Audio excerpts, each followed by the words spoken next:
right now on Fox News Sunday. And hello again from Fox News in Washington. We'll get the latest on the investigation into the Las Vegas mass shooting in a moment with a live report. But we begin with breaking news. Hurricane Nate made landfall early this morning, striking Biloxi, Mississippi with heavy rain and winds of 85 miles per hour, causing flooding and power outages. Nate has now been downgraded to a tropical storm. Let's get the latest on Nate's path. Chief Meteorologist Rick Reichmuth is in the Fox Weather Center in New York. Rick.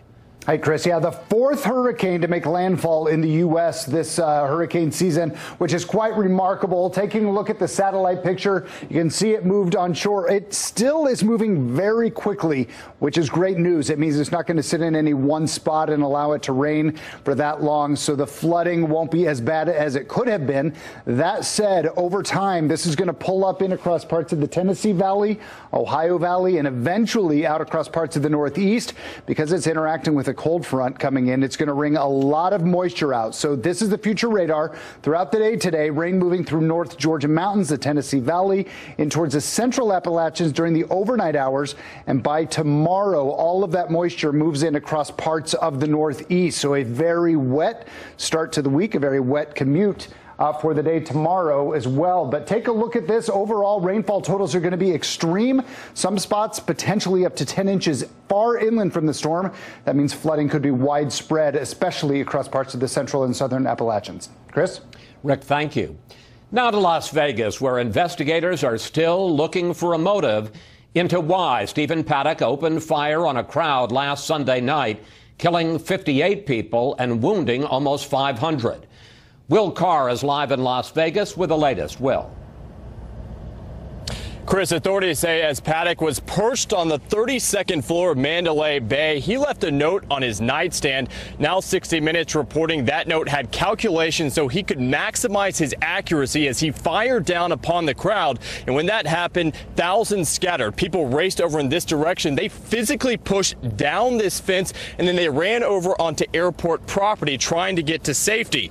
And while questions continue to swirl around motive, authorities are putting up billboards across town asking for help. There are also reports that the FBI is starting to believe Paddock had severe mental illness that went undiagnosed. 58 people were killed in the attack, almost 500 injured before Paddock shot and killed himself. Investigators are continuing to question Paddock's girlfriend, Mary Lou Danley. We've learned the couple traveled and went on at least a dozen cruises. And as the investigation continues, this community continues to try to heal. Vice President Mike Pence took part in a unity prayer walk on Saturday. We do mourn with those who mourn and grieve with those who grieve, but we do not grieve like those who have no hope. Because heroes give us hope. Along those lines, a carpenter drove into town from Chicago and he put up 58 wooden crosses. On each cross is a victim's picture and their name, really a touching reminder of all the people's lives who were lost. Chris. Will Carr reporting from Las Vegas. Will, thanks. The Las Vegas massacre raises new questions about how to prevent these attacks. Joining me now for an exclusive interview, one of the giants of Las Vegas, Steve Wynn, chief executive of Wynn Resorts, who's been thinking about this problem for a long time. Steve, it was over a year ago when you said that Las Vegas was a target city and you were going to harden your hotels and casinos. What did you do?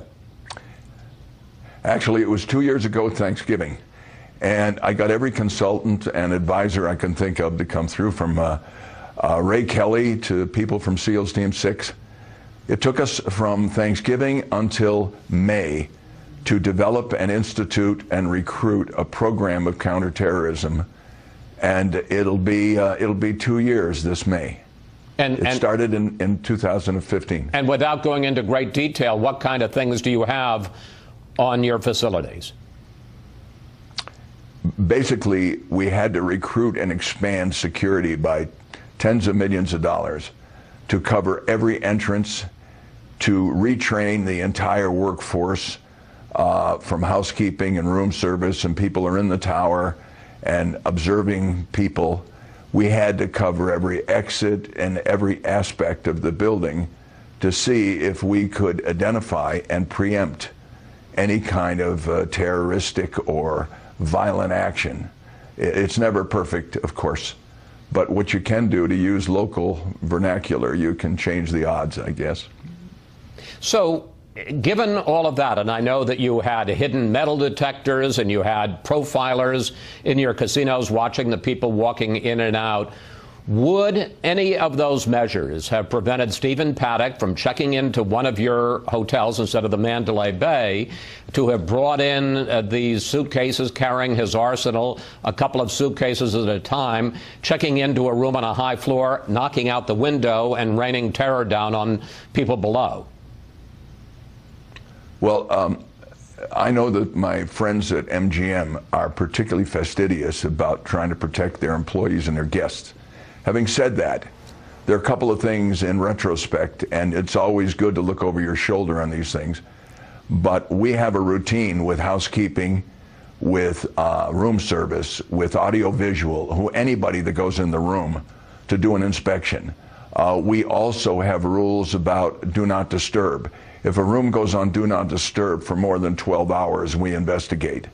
We don't allow guns in this building unless they're being carried by our employees, and there's a lot of them.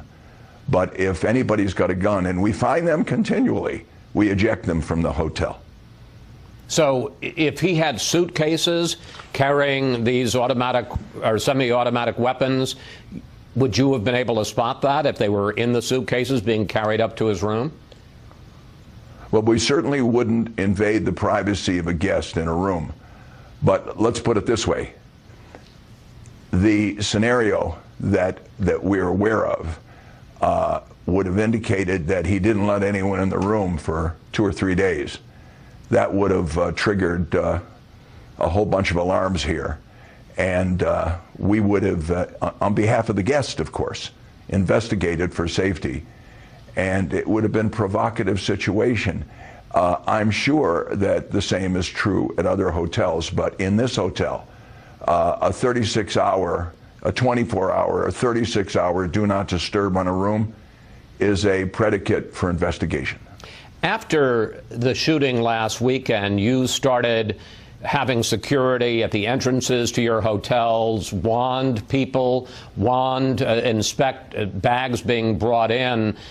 Are you going to keep doing that? And with 2020 hindsight, the benefit there, have you thought of new measures that you're going to take to try to prevent another one of these massacres from happening, using one of the Wynn resorts as a perch to fire down on thousands of people on the street below? Well, if I can clear the record, we have been guarding the doors for 2 years, every single day, 24 hours a day. We have magnetometers at any place, at every employee entrance, and at every place of human collection, like the nightclubs. We don't wand people at the door. That's not necessary. We profile or inspect or examine everybody that enters the building. And under most circumstances, it's unnecessary to wand people or to do any kind of invasive procedure. The things we're looking for that represent potential threats are much more obvious and allow us a great deal of freedom in allowing us to not interfere with the normal flow of people in and out of the building, which is close to 15 or 20,000 people a day. I understand that Stephen Paddock had gambled and stayed at your properties along with a lot of other places along the Strip. I know you talked to your security team afterwards. Looking back, after talking to all of them, how much of a profile did you have on him, and was there anything in that profile that should have raised a red flag? It's an interesting question. He's been staying in Las Vegas since '06. So, we're talking about 11 years with his girlfriend, or at least in recent years, frequent visitor once or twice a month to this hotel and others. The most vanilla profile one could possibly imagine. A modest gambler, at least by our standards, nothing serious, paid promptly, never owed any money anywhere in Las Vegas. He didn't fit the profile of a problem or a compulsive gambler. If there was anything interesting that we discovered in the years of service, and we have butlers and waiters and masseuses and people in the beauty shop that know this woman and this man completely. They talk about normal, mundane things. But if there's anything interesting that stood out over the 6 years, nobody that's ever worked here has ever seen the gentleman or the lady take a drink of wine, beer, or alcohol of any kind. Now, a lot of people don't drink, but considering their frequency of all the restaurants and their behavior as normal tourists, taking advantage of everything that's available in our resort, they never ever imbibed in any liquor. Their behavior was conservative, private, understated in every way.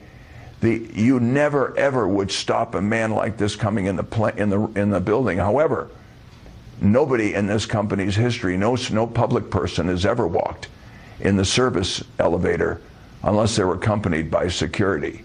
That wouldn't happen. Secondly, did he go in the service elevator, Steve? I'm just saying anything like that. I'm not sure whether he did, but nobody ever goes in the back of the house unaccompanied by security. But another thing, being in a room for 3 days in a do not disturb situation, that would have triggered an alarm here, and would have been considered as a potentially dangerous thing from the guest's point of view, that maybe the person was ill. And we would want to inspect and see that they were safe. We'd go into the room. We'd want to know more about anybody who was sequestered in a room for more than 12 hours. That would be something that our people have been trained to look out for. Steve, you and I have known each other for some years. You are a very smart man who knows almost everything, has seen almost every aspect of human conduct. Do you have a theory? Do you have an instinct for the big question, why Stephen Paddock did what he did? No. No. But I have this feeling, Chris. This is a man who behaved rationally, privately, a little introverted, liked to play video poker, but he was a rational man, and every historical review of his behavior indicates that he was a rational man. So was his girlfriend.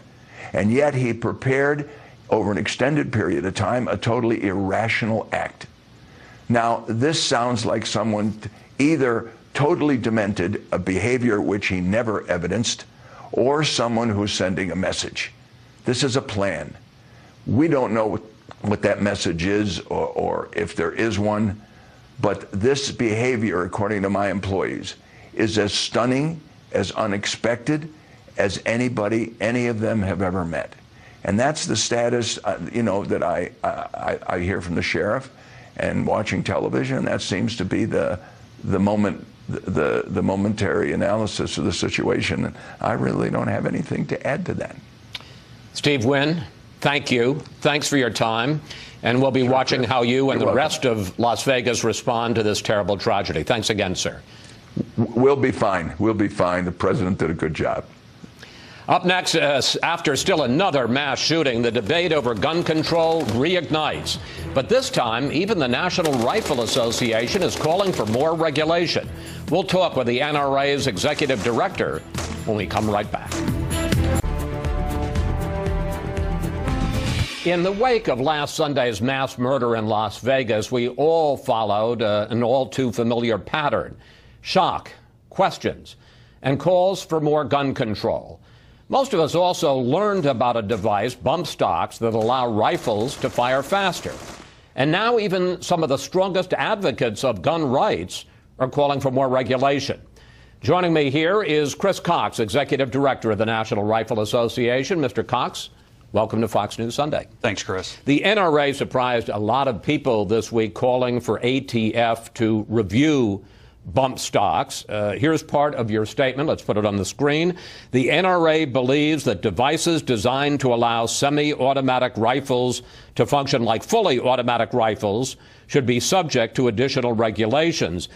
This regulation had been on the books for 7 years. Why is the NRA suddenly concerned, and what specifically would you like to see ATF do? Well, what we've called for is for ATF to review any device that changes semi-automatics to function like fully automatics. As you probably know, it's illegal to convert a semi-automatic to fully automatic. ATF did approve these under Barack Obama. And what the National Rifle Association has said is ATF needs to do their job, review these, and if there's a further regulation, then we'll work on further regulation. But Chris, what we saw last week was pure evil, and we've seen that evil has existed in this country. We've seen box cutters and airplanes, cars, bombs, trucks full of explosives, and yes, firearms. So as we have this conversation, we need to look at the broader picture. We need to have an honest discussion about what works and what doesn't work. And our concern is that all this focus on devices takes away the attention from the underlying behavior. And until we address that, these things are going to continue to happen. Well, let's just talk about the underlying behavior. You're the NRA, so we're going to talk to you about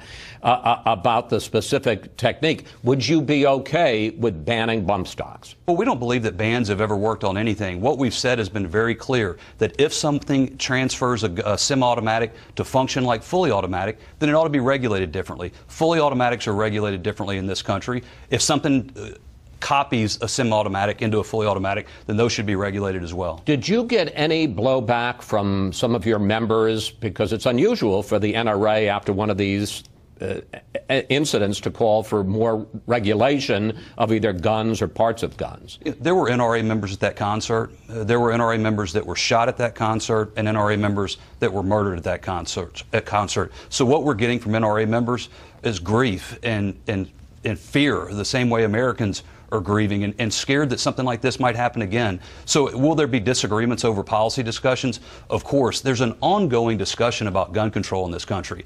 We had it during the debates last year. We had it throughout the campaign when the most pro-gun control candidate was defeated by the most pro-Second Amendment candidate. These conversations happen. What we're concerned about is that we're having a conversation when people are grieving. There used to be a common decency in this country where people paused from talking about policy. Unfortunately, with Dianne Feinstein and Michael Bloomberg, they want to exploit a tragedy from day one. It's shameful, but apparently that's the new normal, and that's why we're here talking to you today. I want to pick up on that, because while the NRA is talking about bump stocks, there are a number of gun control advocates, a number of them Democrats, who are calling for more sweeping measures. Here's a few.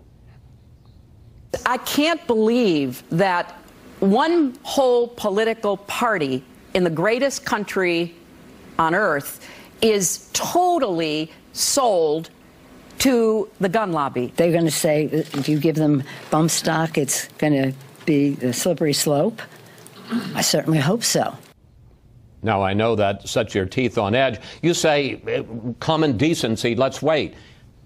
What's enough time? I mean, here were 58 people killed, almost 500 injured. Is it common decency to wait a day, 2 days, a week, a month?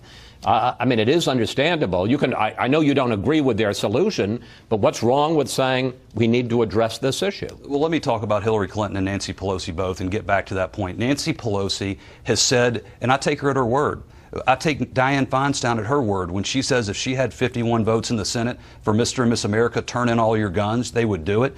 Look, the talking points might change for Dianne Feinstein, but the underlying agenda never does. And the truth is, Hillary Clinton ran as the most pro-gun control candidate in American history, and she lost. But she gets an award. She gets an award for hypocrisy, because she will never spend a moment, a breath, without armed security surrounding her for the rest of her life. She'll never dial 911. She'll never live in a high-crime area. But her life is no more valuable than the single mom living in Chicago working the late shift who wants to own a gun and carry it to defend herself. That's why we're calling on Congress to, yes, look at firearms, but also I want to pick up on that, and I'm going to throw a little bit of a monkey wrench at the control room, because we're going to play an earlier bite. Because you and I talked earlier this weekend, and you said that you want to have a sensible conversation about gun control. Wayne LaPierre, the head of NRA, talked this week, and I want to play a clip from what he said. Here he is. One thing the American public always knows is the elites always protect themselves, and they always protect themselves with guns. And then they lecture the American public how you shouldn't do that. The reason I pick up on that is you were, in effect, saying the same thing about Hillary Clinton. Is that a sensible way to have this conversation, to try to turn it into class warfare, where if you're for gun control, somehow you're part of an elite? Well, it's not class warfare, Chris. It's what the American people want. The American people want to be able to protect themselves. They want to be able to defend themselves. Yes, we're willing to have a conversation. No, that's not actually true. I mean, yes, for Second Amendment, but if you talk about background checks, if you talk about automatic weapons, but let me just say that there are a lot of people, in fact, a majority of people, according to the polls, who'd like to see those gun controls. I have to say I'm put off at the argument that if you believe in gun control, you're an elite. I have to tell you, Mr. Cox, I know very few people outside of public officials. She was a former First Lady. She was former Secretary of State who have armed bodyguards. One of the few people I know, private people, who has armed bodyguards is Wayne LaPierre. Chris, as a law-abiding gun owner, I am armed security, but I couldn't bring a gun into Washington, D.C. because my licensed gun, because they won't allow me to protect myself. And there are people. I don't want to. My point is that you can not have a gun and you can believe in gun control because you think it's dangerous. Now we can argue about the merits of it, but I think to dismiss people and say, well, that's just the elite and they have armed guards, it seems to me, does a disservice to your argument. It's the hypocrisy that bothers the American people, Chris. It's the hypocrisy coming out of Hollywood. It's the hypocrisy coming out of politicians, and it's the hypocrisy coming out of a lot of people in the media who refuse to accept that law-abiding people in between New York and Los Angeles and in between Washington, D.C. and Miami deserve the right to defend themselves. That's what the National Rifle Association exists for. And look, we can talk about background checks. This murderer in Las Vegas passed them. So did so did the murderer in Orlando, Tucson, Aurora. Let's talk about background checks, and let's talk about specific issues, because you're certainly right. He did pass them, and he bought all these guns legally. There is a 72-hour limit on background checks. And as a result, some people call that the Charleston loophole, because Dylan Roof, the man who bought a gun through a background check and then killed 9 people in a church, you see in his picture there, he got the gun because his background check wasn't complete in 72 hours, even though he would have failed that background check. Question for you, Mr. Cox. When it's a matter of life and death, and I understand you don't want background checks to go on forever. That's not appropriate. But when it's a matter of life and death, couldn't it be 4 days or 5 days and not 3 days and he gets his gun? Sure. The National Rifle Association has worked to include every mental health record, every court adjudication, every criminal record to make sure that people don't fall through the cracks. The National Rifle Association... That's not true, sir. That's absolutely true, No, Chris. it isn't. Forgive me. In February, President Trump signed a measure that said that the Social Security Administration no longer has to provide information on mental disorders to the National Background Criminal Check, and the NRA supported that. That is a complete misrepresentation of our position, a complete misrepresentation of what President Trump did. What he said is you can't arbitrarily deny a senior citizen their Second Amendment rights based on no finding of dangerousness. The only finding was that they asked somebody to help them manage their financial affairs. If you think that somebody needing help with a checkbook should eliminate them from exercising their Second Amendment, then you fundamentally disagree mental with the Second disorders. And mental disorders, now I agree, it wasn't everybody, it was some people with mental disorders, and you backed that. Their definition of a mental disorder was someone who asked for help handling their finances. That is not a prohibited category, Chris, and it shouldn't be a prohibited category. Let me ask you about another measure that has been talked about. And before I do, I want you to just watch this video. Here it is.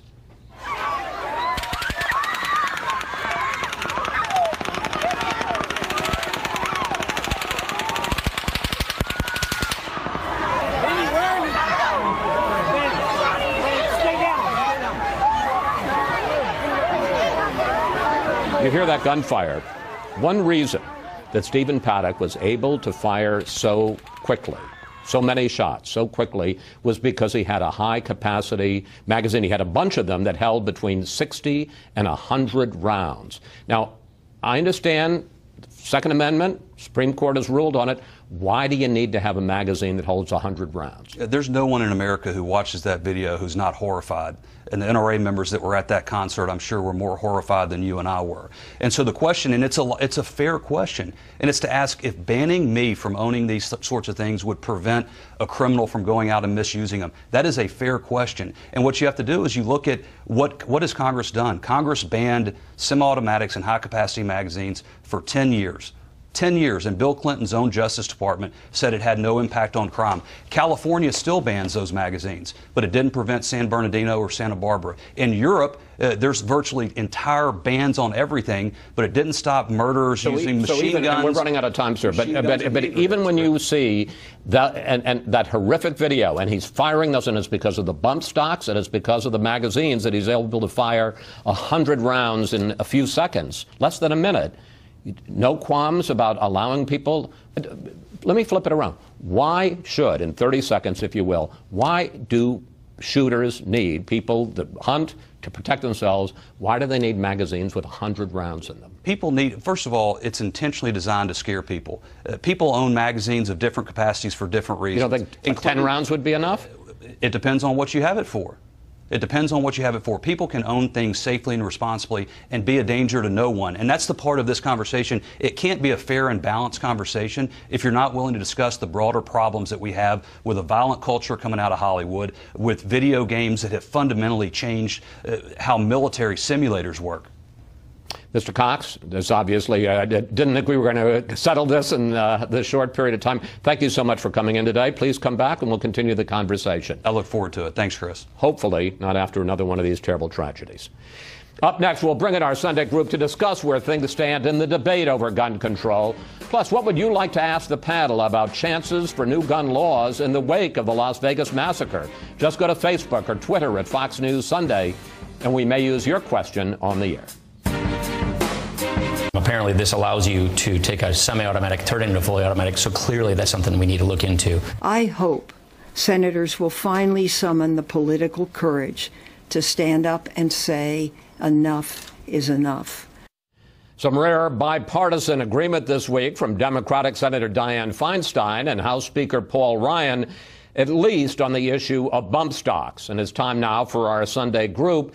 Former National Security Council staffer Jillian Turner, columnist for The Hill, Juan Williams, Julie Pace, Washington bureau chief for the Associated Press, and Tom Rogan of the Washington Examiner. Julie, what do you make of Republicans like Paul Ryan saying that they want to take a look at bump stocks? Is this the beginning of a conversation, a broader conversation on gun controls, or are they trying to limit it to this one device which is so hard to defend? I'm not sure we're going to see any broader conversation on gun control. I think the fact that Republicans and the NRA came out, the White House as well, came out and expressed an openness on bump stocks is certainly an interesting development, because we rarely even see Republicans go after some of the low-hanging fruit on this gun control debate here. I think that there's going to be a reluctance on the part of GOP lawmakers to go any further on that. Certainly the NRA would push back pretty aggressively if they started to do that. But I think on this issue, look, there's not a huge constituency for bump stocks. I think most people can agree that if you're going to take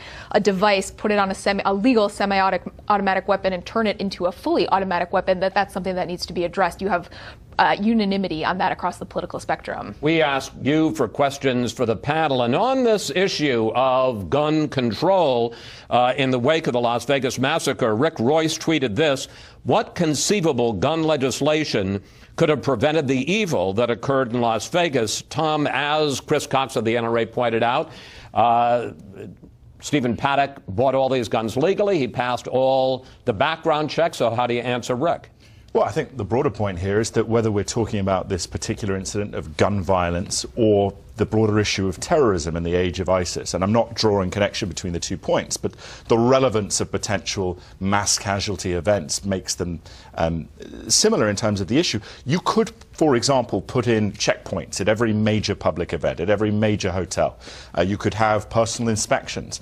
But the ultimate problem comes down to what measure of freedom of movement, ease of movement, are you willing to give up in return for a greater measure of security? And ultimately that fixes right back to the Second Amendment debate. I suspect what we will see here, if you look at the two most recent Supreme Court cases on the Second Amendment, Heller and McDonald, there's actually quite a lot of wiggle room there for local governments, especially when it comes to the public carrying element, to do things. So I think it's going to go down to that. Yeah, we should point that out. I did an interview some years ago with Antonin Scalia, who wrote the Heller decision, and he specifically said there is an unfettered right to the Second Amendment, but that doesn't mean there can't be gun controls, reasonable, sensible ones that don't infringe. All right, let's turn to another hot topic. The Trump administration on Friday announced broad new exceptions to the Obamacare mandates on birth control. The insurance plans have to provide contraception coverage to their employees. Here was President Trump earlier talking about religious freedom. We are ending the attacks on your religious liberty, and we are proudly reaffirming America's leadership role as a nation that protects religious freedom for everyone. Jillian, the religious right is delighted with this, the president's decision, and he's made several in this regard, to say that employers, for reasons either of religion or moral belief, are not to be forced to provide birth control contraception to their employees. On the other hand, women's groups are incensed by this decision. And groups on the right look at this as a victory, but I would caution the president and all Republicans that chipping away at the Affordable Care Act, one executive order at a time, is going to be an awfully painful exercise over the next few years. If we look at what Chuck Schumer said to the president last week over the phone, which was allegedly repeal and replace is now dead for the final time. Let me back up, and just for folks who don't follow it like we do, the president and Schumer talked, and the president talked about maybe we can do a deal with the Democrats, and then Schumer said... And then Schumer said, Mr. President, repeal and replacing Obamacare is officially dead. It died its last death a couple of weeks ago. If we take him at his word, the president really has two paths forward. One is reforming Obamacare through executive action, which is the option I refer to as going to be incredibly painful for everybody involved. He can also try and cut a deal with Dems. I think the president is showing this past week, that he's trying to pursue both those options at once.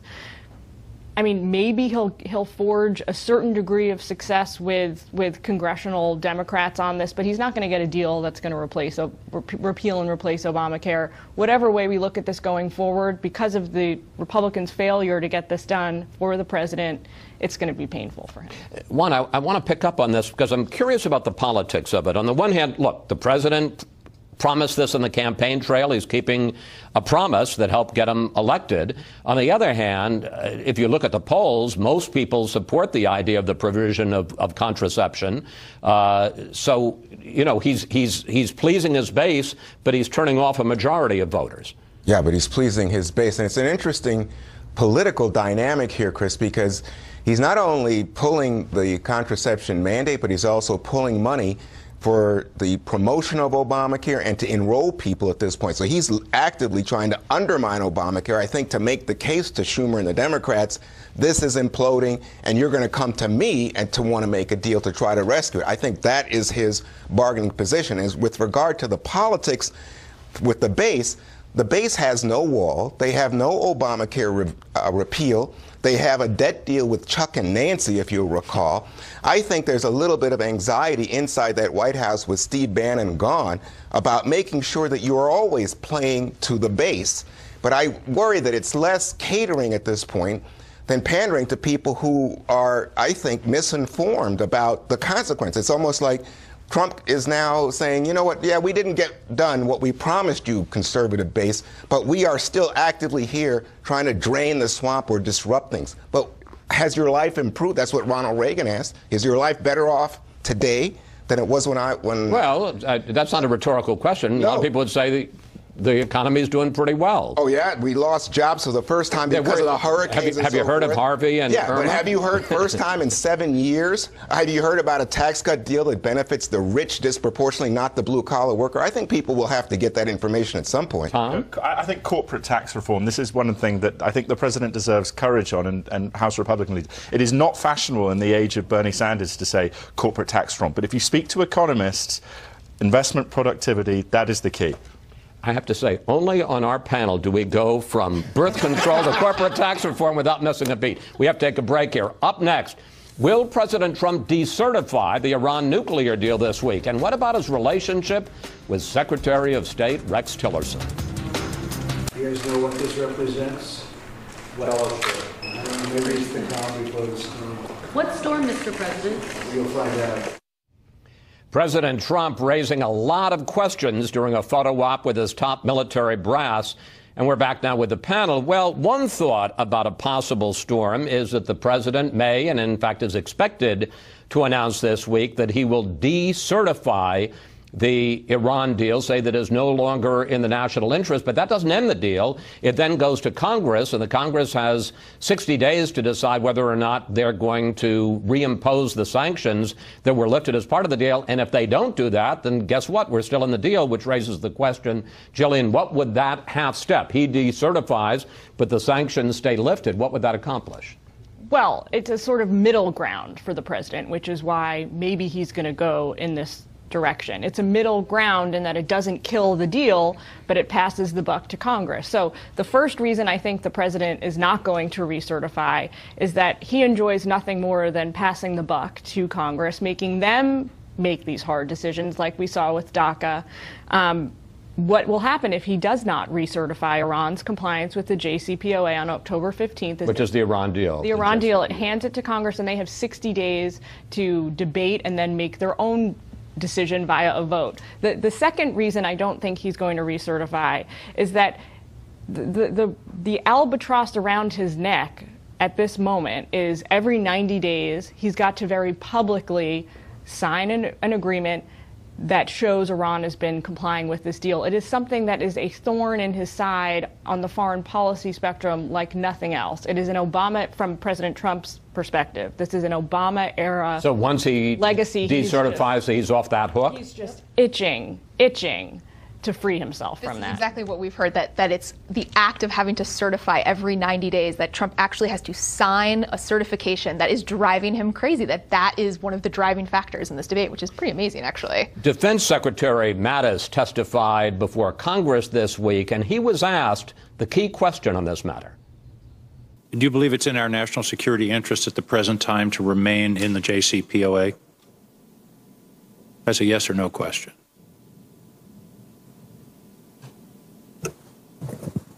Yes, Senator, I do. You can tell how excited Defense Secretary Mattis was to have to answer that question. Juan, the president is apparently going against almost his entire senior national security team in making this decision to decertify. Why do you think that is? Well, I think he's playing to the base. We were talking about this a moment ago, but I think that this is a very aggressive step to say, listen to the base. I promised you during the campaign that I would get rid of this Iran deal. I said it was the worst deal ever for the United States. It was a ripoff, and I am going to act on my campaign promise, because it's not only his inner circle, and there's lots of reports this week that, Tillerson called him a moron and all that, but also that Tillerson, Kelly, Mattis have some kind of suicide pact where they said, if he fires any one of us, we're all going. But that they are there because, in the words of Bob Corker, the head of the Senate Foreign Relations Committee, Republican, they act as a buffer. They are stopping chaos in terms of our foreign policy from becoming imposed by the president. It's a very intriguing situation, but the president, I think, in this instance, is playing to the base once more. Yeah, we should point out those were the views of the statement of Senator Corker, not yes, I see. Okay. Speaking of splits between the president and top advisors, let's talk about this split with Rex Tillerson. There was a report this week that Tillerson had seriously considered quitting over the summer, and that at one point, not to the president, but to some other people, he called the president a moron. That led to this. It continues to be misreported. There's never been a consideration in my mind to leave. We have a very good relationship. We disagree in a couple of things. Sometimes I'd like him to be a little bit tougher, but other than that, we have a very good relationship. Other than that, I think my top diplomat is a weakling. The kiss of death from what's President really Trump. going on here, and is Tillerson out or not? So this has been a complicated relationship for a long time. Months ago, I had a senior administration official tell me that Trump liked the idea of Tillerson, the businessman, the Texas swagger, more than he actually liked Tillerson himself. He really gets annoyed at the way Tillerson handles himself in meetings. He doesn't like the idea that Tillerson, especially on this North Korea issue, has been pushing this idea of diplomacy, which he is the nation's top diplomat. That is, in general, what he's supposed to do. So this is highly complicated. Tillerson has been frustrated by being undermined by presidential tweets. He's been frustrated that Jared Kushner has picked up a large part of the foreign policy portfolio. And the big challenge for Tillerson right now, and I think the thing that I've heard that he is going to have to decide about in terms of his future here is, what kind of juice does he have left with foreign governments? When he's traveling around the world, when he's meeting with foreign leaders and he says this is the position of the United States government, do they believe him anymore? And frankly, talking to diplomats around town, they don't always believe him. I want to pick up on exactly that point with you, Tom, because whether Tillerson stays or not, you would think that his effectiveness as Secretary of State has been dramatically diminished. Leaders around the world are watching all this play out. And we've seen the president, in the case of North Korea, as soon as Tillerson said in China last week that we have avenues to talk to North Korea, the president tweeted, "Don't waste your time, Rex." Yeah. I mean, it's unity of message stupid would be the foreign policy equivalent of the famous line. And that is so critical here because, you know, as Julie suggests, when foreign diplomats hear from American it's not just about Tillerson, right? It's about all the foreign service officers in every embassy around the world. If they are having those lunch meetings with foreign officials and journalists and they are not seen as credible in line with the president, it's a huge problem. But it's also a huge problem for President Trump in the sense that if you talk about the Iran deal now, with that short window, if he decertifies effectively to get the French crucially on board, who may come on board with him about reforming the deal, if they don't trust the only guy who's in the room in Paris with them, Secretary of State Tillerson, their willingness to say to all their domestic manufacturers who have those nice deals in Iran, hey, by the way, we're going to push on this, but those manufacturers say to them, well, you're talking to Tillerson. Trump is tweeting Tillerson's an idiot. That is very hard diplomacy. You got about 30 seconds. If I may, I believe Secretary Tillerson's future hinges on whether or not he did call President Trump a moron. And I mean this in a very specific sense. If he did, it will ultimately be made known to the president. It is a fireable offense for any Secretary of State throughout the course of U.S. history. I'm including people like Henry Kissinger here. It is not something a Secretary of State can survive. And so all the policy issues, all the disagreements will fall by the wayside, and it will come down to whether or not there is proof that he spoke about the president. I got 10 seconds. Did he call him a moron or not? I personally have not confirmed it, but I will say I had someone point out that he's an Eagle Scout, and he did not specifically deny it in his press conference. Thank you, panel. See you next Sunday. That's Boy Scouts. Up next, our Power Player of the Week, from the football field to outer space. How a former astronaut is using his story to inspire others. 362 Americans have had the chance to fly into space. But one astronaut is using his unique path there to inspire young people on their own journeys. Here's our Power Player of the Week. No matter where you come from, no matter what zip code you're in, you know, with grit, with grace and perseverance, and a lot of second chances, you can do anything you put your mind to. Leland Melvin has gone to remarkable places, including 374 orbits of our planet. But it's his journey to get there that's the real story. My mother gave me a chemistry set when I was probably 7 or 8 years old. It was a non-OSHA certified, age-and-appropriate chemistry set where I created the most incredible explosion in her living room. Melvin was hooked. He played football and won a scholarship to the University of Richmond as a wide receiver. But that was never his passion. I didn't watch, Monday Night Football in the NFL. I was doing chemistry lab, so it wasn't something that was my favorite thing. But it was something that got me to college. Football did more than that. He was drafted to play in the NFL, but even trying out for the Dallas Cowboys was a balancing act. By day, I'm catching footballs for America's team with Danny White and all these people, Herschel Walker. And at night, I'm watching material science engineering videotapes. That was the hardest thing I've ever done in my life. A hamstring injury ended his football career. Melvin went back to school, got his master's, and became a research scientist at NASA. Then in 1998, he applied to be an astronaut. Only a few of us have been in the NFL and been engineers at NASA and scientists at NASA. And so I think that kind of differentiated me from some of the other candidates. Zero and liftoff of Space Shuttle Atlantis. In 2008, Melvin went on the first of 2 shuttle missions. His role, operating the robotic arm to install a lab on the International Space Station. But he says orbiting the Earth every 90 minutes made a more profound impression. You're connected to everyone as you go around the planet. And so it's one of these things where my perspective shifted. I wanted to come home and really help inspire that next generation. 1, 2, 3, spin! At a book fair in Washington this summer, Melvin shared his life lesson. Opportunities come to you, but you have to be prepared for that opportunity. And having that one person in your life, all you need is one that has your back and believes in you. There's a big push these days for kids to study STEM, science, technology, engineering, and math. But Melvin talks about STEAM, adding the arts. If you say that STEM is the most important thing, then you're leaving out the artists and the musicians and the creatives that are truly part of anything that you're designing or building. Melvin's book is called Chasing Space, featuring a photo that's gone viral of him and his 2 dogs. What he wants is for young people to chase blank, whatever their passion is. When I share the story, I share the experiences, and a kid who was on a path of going maybe nowhere sees this spark and looks up in the night sky, and one day I may watch them in my rocking chair heading off to Mars. That's what gets me so stoked. Melvin made headlines recently, writing an open letter to President Trump, calling his criticism of NFL players kneeling during the national anthem divisive. Well, that's almost it for a packed program. As you may know, we're the official Sunday show of the Washington Nationals. Last night, the Nationals beat the Chicago Cubs 6-3 to even the National League Division Series at 1 game apiece. And someone was so excited he showed up this morning. George Washington, one of the racing presidents from Nats Park, to help urge on our team. George has delegated me to say, go Nats. George, did I do that okay? All right. Chicago, we're not doing so well. That's it for today. Have a great week.